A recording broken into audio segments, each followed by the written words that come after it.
রাশিয়ার সীমান্তবর্তী কুরস্ক অঞ্চলে তৃতীয় দিনের মতো ইউক্রেনীয় সেনা ও কিয়েভপন্থী যোদ্ধাদের সাথে রুশ সেনাদের তীব্র লড়াই হয়েছে। রাশিয়ার ভূখণ্ডের অন্তত 10 কিলোমিটার ভেতরে ঢুকে পড়েছে তারা। একে বড় ধরনের উস্কানি বলে মন্তব্য করেছেন রুশ প্রেসিডেন্ট ভ্লাদিমির পুতিন। তবে ইউক্রেনের প্রেসিডেন্ট ভলোদিমির জেলেনস্কি বলেছেন, কিয়েভে হামলা চালিয়ে মস্কো কী ধরনের ভুল করেছে সেটি অনুধাবন করার সময় এসেছে। আরও জানাচ্ছেন মাহফুজুর রহমান। রাশিয়ার ভিতরে 10 কিলোমিটার পর্যন্ত অগ্রসর হয়েছে ইউক্রেনের সেনা ও কিয়েভপন্থী যোদ্ধারা। এটিকে সবচেয়ে মারাত্মক অনুপ্রবেশের ঘটনা হিসেবে দেখা হচ্ছে, কারণ স্যাটেলাইট ইমেজেও ধরা পড়েছে সেই ছবি, মিলেছে সত্যতা। মঙ্গলবার সকালে 2 ডজন সাঁজোয়া যান নিয়ে প্রায় 1000 ইউক্রেন সেনা কুরস্ক অঞ্চলে ঢুকে পড়ে।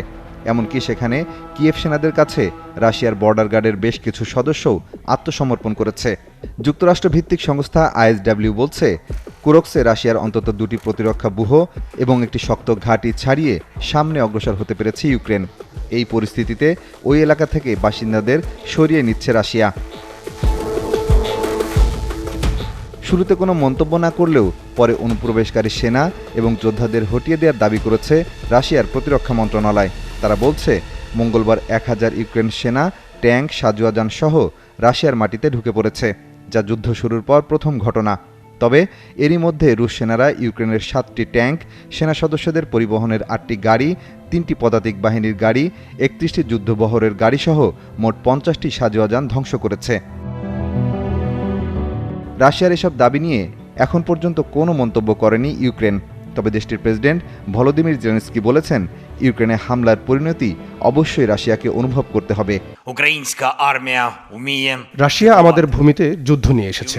এর মধ্য দিয়ে তারা কি করেছে সেটি এখন অনুভব করা উচিত, কারণ ইউক্রেন জানে কিভাবে তাদের লক্ষ্য অর্জন করতে হয় এবং সেটি যুদ্ধের মধ্য দিয়ে যে করতে হবে তা কিন্তু নয়।